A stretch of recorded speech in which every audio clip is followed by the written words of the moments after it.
Question 81. According to the law of karma, anyone who sows the seeds of karma will reap a corresponding and just consequence. So, is the law of karma always rigid, or is there some flexibility? If the law of karma were rigid and fixed, it would no longer truly be the law of karma, as each person would merely be the product of past karma, with all circumstances predetermined. Even their actions would be regulated like those of a machine. For example, if person A kills person B, it could be seen as person B receiving the consequences of past karma. However, if A's actions were also driven by past karma, A's act of killing B would be similarly predetermined. In this case, the law of karma would become rigid, leaving no room for individuals to choose their actions and create a new karma. In reality, the law of karma operates more like fuzzy logic. It is highly flexible, yet still governed by principles. Understanding this requires subtle wisdom. Returning to the example, person B is predestined to face harm, but the perpetrator doesn't necessarily have to be person A. B's death might instead result from other causes, such as a traffic accident, a branch of a tree falling accidentally, slipping down the stairs, or even being hit by a falling durian while sitting under a tree. Instead of dying, person B might suffer severe injury, live in a vegetative state, or be confined to a wheelchair. The occurrence of such an event is inevitable. This is a principle of the law of karma. However, the manner in which the event happens and its intensity can vary depending on B's new karma or A's state of mind. This is the flexibility of the law of karma. It is precisely this flexibility that allows sentient beings to have the freedom to choose their new karma, making the future always uncertain and unpredictable. Question 82. According to Buddhism, can humans evolve into higher species? Influenced by the evolution theory of Charles Darwin, lived 1809 to 1882, we often believe in a process of evolution from simpler organisms to more complex ones, with humans being the pinnacle of this evolution as of today. However, according to the law of karma, the existence of a species is determined by the accumulated good karma of beings. However, the specific way in which a species manifests is still a subject that requires further study. For some reason, when the living environment becomes favorable and the merit of sentient beings is sufficient, humans will emerge in a way that is also aligned with these factors. Throughout various eras, many civilizations have risen and fallen. Humanity may have even faced apocalyptic events and then been re-established. Yet, humans have been considered the most intelligent species because they know how to use tools better than any other species. Occasionally, geniuses, prodigies, or extraordinary individuals with exceptional abilities have appeared among humanity, but after some time, they disappear and humanity returns to its usual state. It seems that until now, humanity has not evolved any further, even though scientific, technological, and engineering achievements have advanced dramatically. Soon, robots can do everything for humans, and eventually, even live in place of humans. It appears that humanity represents the final stage of species evolution, where the ordinary and the enlightened coexist. To truly evolve into enlightened beings is not a matter of genetic mutation or technological advancement, but rather a matter of meditation practice. Because the path to evolving into a saintly being is the journey of the mind, not the physical one. The more purified the mind becomes, the closer humans come to sainthood. Thus, the evolution of humanity is not driven by genetic changes or technological influence, but by meditation practice. Humanity must embrace meditation to find the path to higher evolution. Question 83. In what ways do blessings manifest? Good karma, blessing or merit, manifests in the following aspects. Health. Being healthy and free from illness is a sign of good karma. Some individuals even possess extraordinary physical strength, which is also a result of special merit. Physical appearance. A beautiful or attractive outward appearance is also a sign of merit. Good-looking people often easily access the goodwill of others. Intelligence. The ability to perceive, create, and reason sharply is also a form of merit, helping one navigate and solve complex problems accurately in life. Talent. Talent refers to specialized skills in areas such as science, technology, music, literature, martial arts, public speaking, and more. Talent also helps one secure a good profession, income, and social standing. Willpower. A strong sense of determination is also a sign of merit, as those with less merit are often easily discouraged and give up. Family background. Being born into a wealthy family is a sign of good karma, providing a strong foundation for building a successful future. Wealth. Possessing material wealth is a clear indication of merit, as wealth and prosperity remain aspirations for many people. Power. The ability to influence others and have them follow one's will is the desire of capable and ambitious individuals, as well as those who aspire to make a difference. This seems to be the pinnacle of merit. Morality. Having strong moral qualities is also a type of merit, often resulting from having revered some saintly ones in the past, leading to greater self-control in the present. Meditation. The ability to easily calm the mind in meditation is a significant form of merit, as it is the path that leads to spiritual enlightenment. Intuition. The ability to sense or predict what others cannot perceive is a valuable merit, as it is highly beneficial and helpful in life, leading others to seek one's counsel, akin to a trusted advisor. Luck. There are things beyond our control, and sometimes all we can rely on is luck. Luck is the chance or favorable conditions for success that we cannot actively create ourselves. This is also a manifestation of good karma. These are the general aspects in which merit may manifest in one's life. Question 84.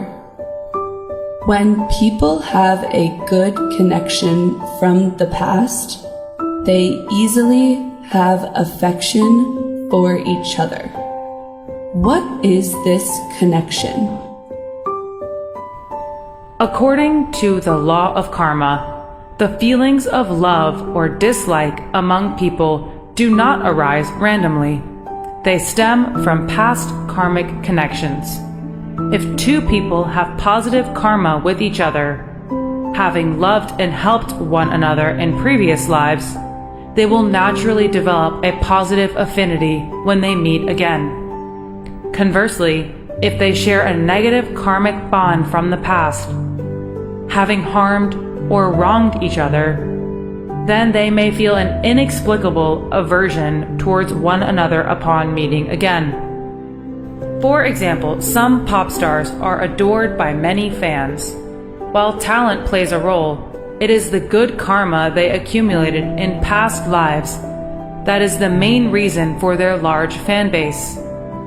Perhaps they helped so many people in past lives, leading to widespread admiration in this life. Similarly, popular restaurants or successful businesses thrive due to positive karmic connections with many beings from the past. The owner may have performed numerous good deeds in previous lives, such as building bridges or roads for people that benefited many people, thereby creating good karma that now brings them many customers. Great leaders who can rally and guide entire nations often have deep-rooted connections with many beings from the past, built from significant acts of kindness and service they might have performed in their past lives, not just in their current lifetime. Marriage is also a result of past karmic connections, not merely coincidences. Whether the relationship lasts long or short depends on the depth of past connections and how well the couple treats each other in this life. Therefore, when someone shows affection towards us, we should not think it's just because we are attractive. Instead, we should recognize that we forged a positive connection with that person in previous lives. Understanding this helps us to appreciate and nurture that bond, guiding each other towards spiritual enlightenment. Question 85. Throughout human history, across various regions, we have heard of the phenomena like spirit possession, where one spirit or entity taking control over another person's body. What is Buddhism's perspective on this? In both the human and animal realms, beings possess a physical body paired with a soul that is tightly attached to it. This attachment between the soul and body is what gives rise to mental activities, most prominently seen in the brain's functions. Since scientists have not yet identified the soul, they attribute all mental activities to the brain. However, based on experiences from ancient times to the present, many individuals, spiritual researchers, and practitioners have acknowledged the occurrence of spirit possession, where a soul enters the body of a living person to directly communicate with the human community. Such stories are documented extensively in various texts and records around the world. There are several types of spirit possession. Reincarnation according to karmic ties. When the embryo starts forming, designated for a specific sentient being, the soul of that being enters the developing fetus according to its karmic conditions, falling into an unconscious state as the brain is not yet fully active, and waiting for a new life to begin at birth. Possession of a recently deceased body. A wandering soul may find the body of someone who has just died, with the body still warm, and take over it. The soul then impersonates the recently deceased person to experience the human life it longed for. There are many cases of elderly individuals who, after a night, suddenly become healthier with a change in personality and an insatiable appetite, which are signs of this type of possession. Possession due to karmic debt. A soul may find someone who owes it a karmic debt and possess their bodies, blending the two consciousness together, which leads to what appears as personality disorders. Sometimes the possessing soul is strong enough to completely overpower the original consciousness, leaving the person unaware of what is happening. In other cases, where the invading soul is not so strong, the original consciousness remains partially aware, leaving the person with fragmented memories after the possessing soul leaves. Possession by a deity. A deity might possess a person with whom he has a karmic connection to impart wisdom, guidance, or moral teachings directly to the human community. In Vietnamese folklore, many stories describe village guardian deities possessing individuals to communicate important messages to the villagers. This has led to the development of spiritual rituals where people seek out divine possession to receive guidance, often accompanied by music and theatrical elements. If possession occurs with malicious intent, it can be resolved by seeking the assistance of virtuous spiritual practitioners. With their spiritual power and great compassion, they can expel the spirit from the body and guide the spirit to cultivate morality, so that it may soon be reborn into a better realm and follow the righteous path. Question 86.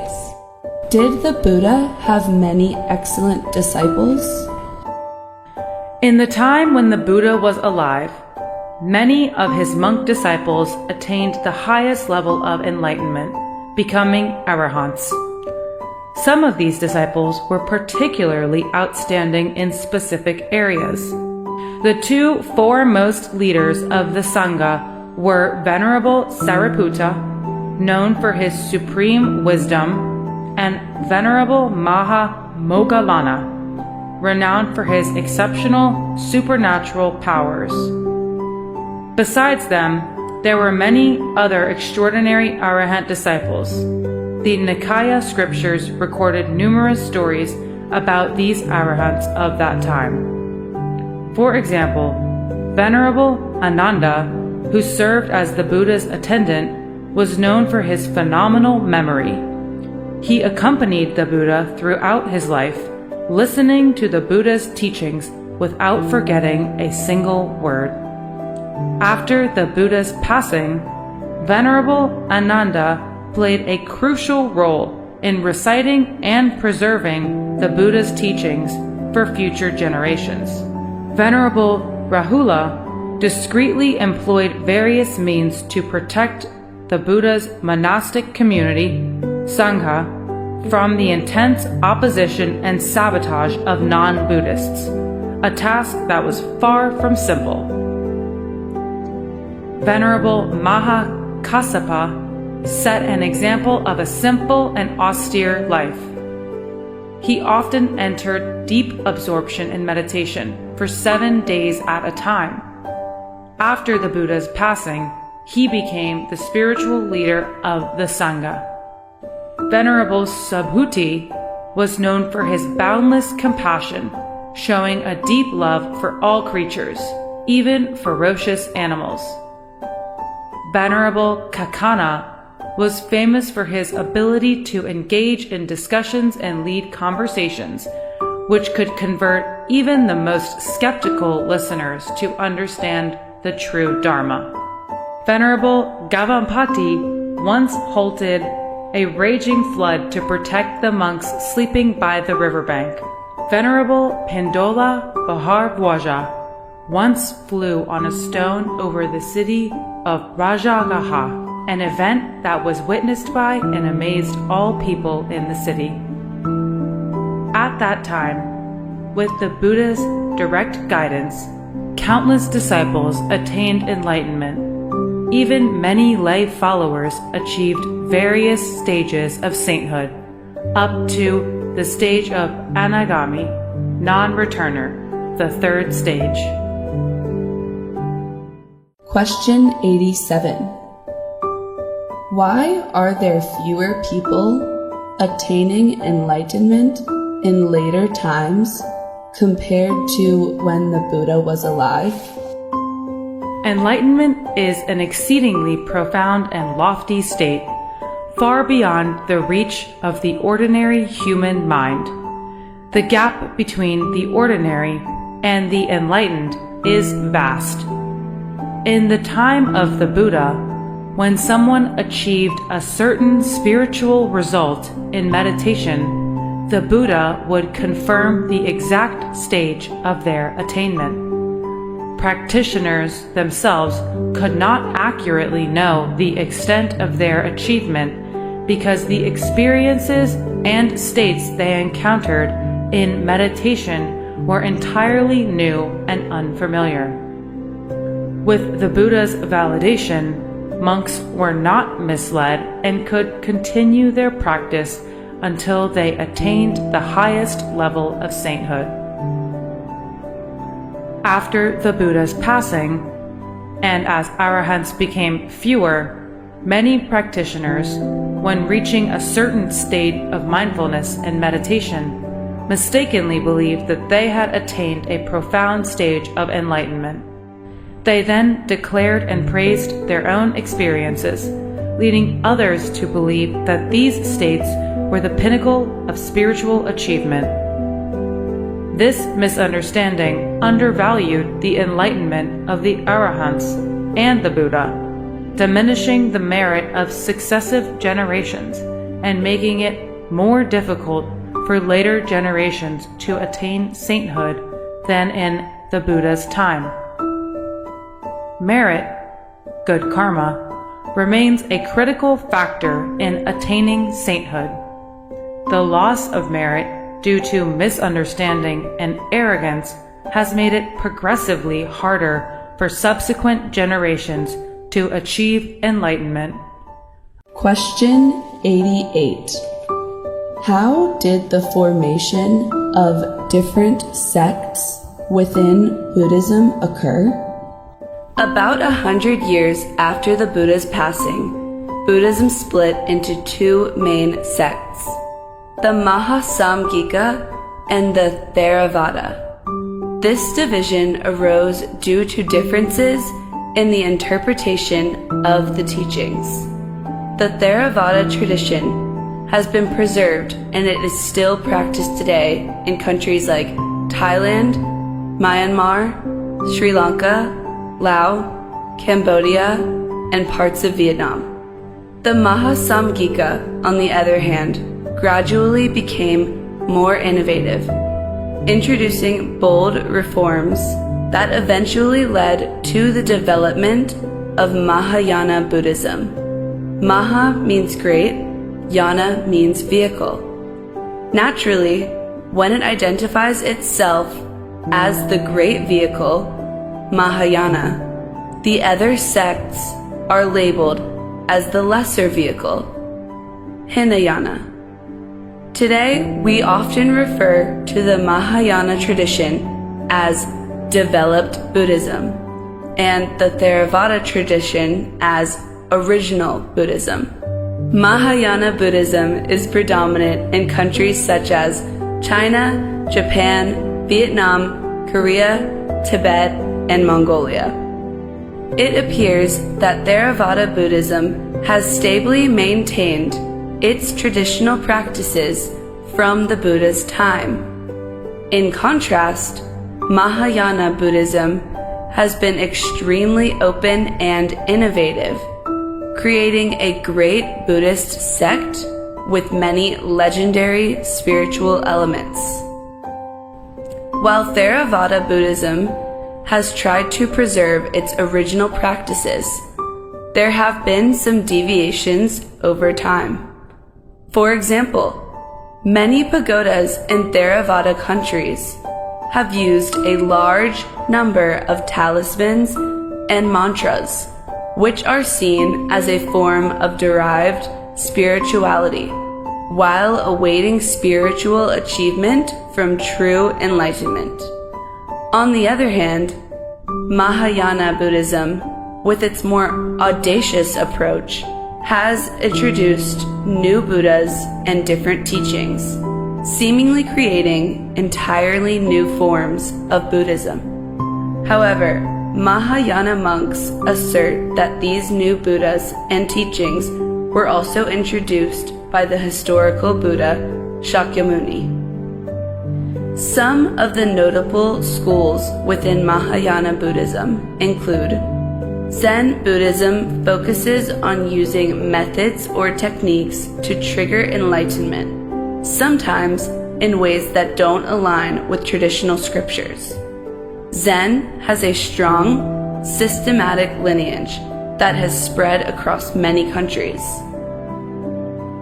Pure Land Buddhism advocates reciting the name of Amitabha Buddha to be taken to his pure land after death.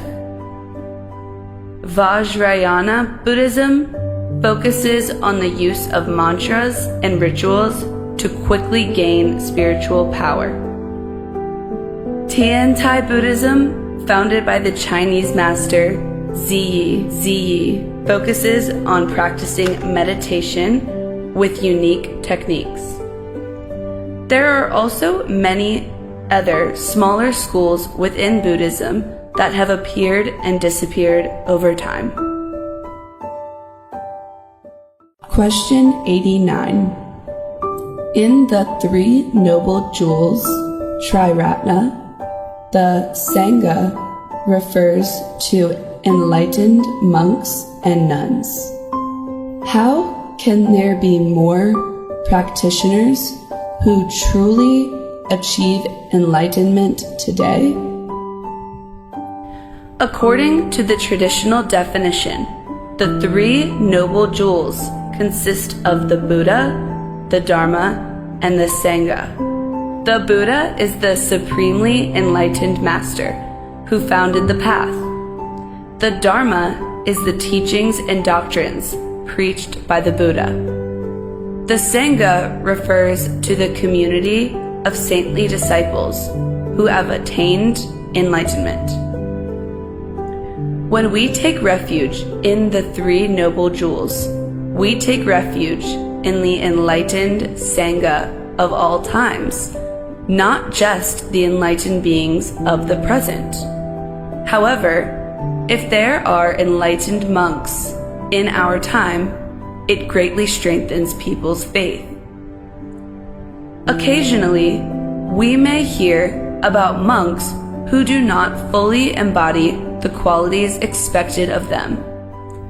In reality, to maintain the true qualities of a monastic, the following conditions are needed: a strong and sincere initial aspiration to pursue the spiritual path, living in a disciplined environment with strict monastic rules under the guidance of a wise master, and surrounded by fellow monastics who are also dedicated to the path. Studying the teachings that align with the true Dharma of the Buddha, as wrong views can lead to the deterioration of ethical conduct. Practicing diligently, with consistent efforts in both spiritual cultivation and service, allowing morality and merit, good karma, to grow gradually over time. Gradual progress in meditation, leading to deeper states of mindfulness. Development of wisdom over time. Having very strict self-control and self-regulation. If monastics can meet these conditions, people will feel confident and relying on them for guidance in their spiritual practice. Question 90. Can you elaborate on the concept of enlightenment in Buddhism? The Buddha's definition of enlightenment is very profound. Even if one can enter a deep state of meditative absorption, this is only considered a meditative achievement, but it is not regarded as true enlightenment or attaining a stage of sainthood.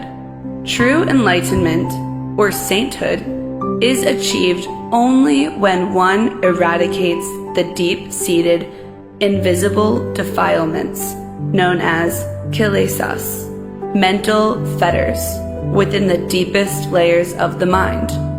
Kilesas are the natural instincts of sentient beings that influence all thoughts and behaviors. These include inclinations such as selfishness, arrogance, greed, anger, hatred, stubbornness, laziness, cowardice, blame-shifting, fear, and at the deepest level of mental fetters, ignorance, avidya. The Buddha identified 4 stages of enlightenment or sainthood. Sotapanna, stream enterer. At this stage, one eliminates the first 3 defilements: selfishness, stubbornness, and indecisiveness, lack of firm principles. A Sotapanna is highly ethical, reveres the Buddha absolutely, and possesses a strong sense of inner mindfulness, but has not yet achieved deep meditative absorption, samadhi, or natural powers, abhina. A Sotapanna will still be reborn multiple times to continue practicing and accumulating more merit. Sakadagami, once returner. At this stage, the defilements of greed and anger have been significantly weakened, though not entirely eradicated. The Sakadagami's morality is profound. They begin to reach deep meditative mindfulness and may even attain the first jhana, the first stage of deep meditative ecstasy. They have strong intuition and can foresee many things. A Sakadagami will return to the human realm only once more to resolve their remaining karma before ascending to higher realms and ultimately attaining nirvana. Anagami, non-returner. This stage marks the complete eradication of the core defilements of greed and hatred. However, 5 subtler defilements still remain, including attachment to the form realm, desire for rebirth in the form heavens, attachment to the formless realm, desire for rebirth in the formless heavens, complacency, contentment with their peaceful state of mind, leading to a lack of further effort, subtle pride, still seeing other beings as inferior, and ignorance, the root defilement. An anagami will no longer be reborn into the human realm unless they choose to be, but will dwell in the higher realms of the form or formless heavens, where they will attain nirvana. An anagami often possesses great supernatural powers. Arahant, fully enlightened one. At this final stage, all defilements are completely eradicated, including ignorance. An arahant attains fully the 3-fold knowledge, the 6 supernatural powers, and supreme enlightenment, transcending all realms of existence and achieving ultimate liberation. The concept of enlightenment in Buddhism is extremely profound and intricate, requiring significant spiritual practice to fully grasp its meaning.